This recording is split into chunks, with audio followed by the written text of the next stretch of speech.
अस्सलाम वालेकुम। कहता वे कि रह रह के याद आती है फरियाद किसी की, ये दिल तो मिट गया मगर मिटे न याद किसी की।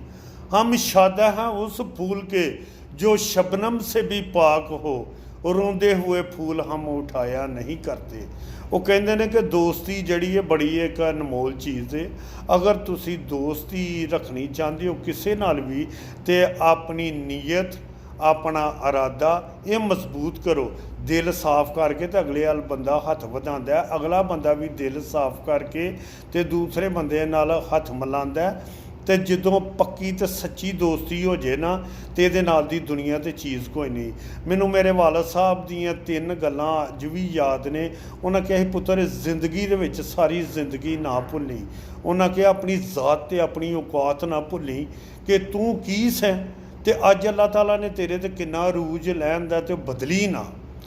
तो दूसरी उन्होंने गल मैनू ये पुत्र ये समझाई कि पुत्र गल करन दा मकसद ये वे कि सारी जिंदगी अपने जड़ा प्यारा दोस्त होएगा, मुहब्बत करने वाला होएगा, जिहदे नाल तेरा एक टाइम एक पल भी नहीं गुजरदा, पुत्र उहदे नाल झूठ ना मारी सारी जिंदगी।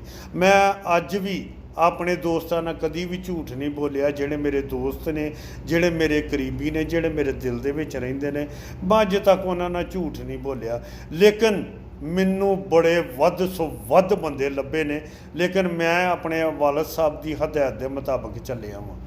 तीसरी तो आखिरी गल उन्होंने ये कही सी कि पुत्र जिहदे नाल बह के रोटी खा लेगा, उन्होंने अपना दोस्त बना लेगा, तेरा उहदे अल आउण जाण भी हो जाएगा। लेकिन उहदी धी भैन नूं अपनी धी भैन समझी, उहदी मां नूं अपनी मां समझी, तो सारी जिंदगी तेनों किसी शै की कमी नहीं। तो मेरा बड़े दोस्तों के नाल आउण जाण भी है, बड़ा मेरा तल्लकात भी है। लेकिन ये वे कि मैं अपने दोस्तों दी धियां भैनां नूं अपनियां धियां भैनां समझना। उन्हां दे नाल चल के भी मैं बड़ा कुछ वेखिया वे, उन्हां च भी इंसानियत है, मुहब्बत है, प्यार है। तो इंज दे जिहड़े दोस्त होंदे ने बड़े अनमोल होंदे ने, ते बड़ी मुश्किल लभदे ने। ते दोस्ती जिहड़ी है इहनूं बड़ा बरकरार रखो, इहदे दे विच मुहब्बत ते प्यार रखो।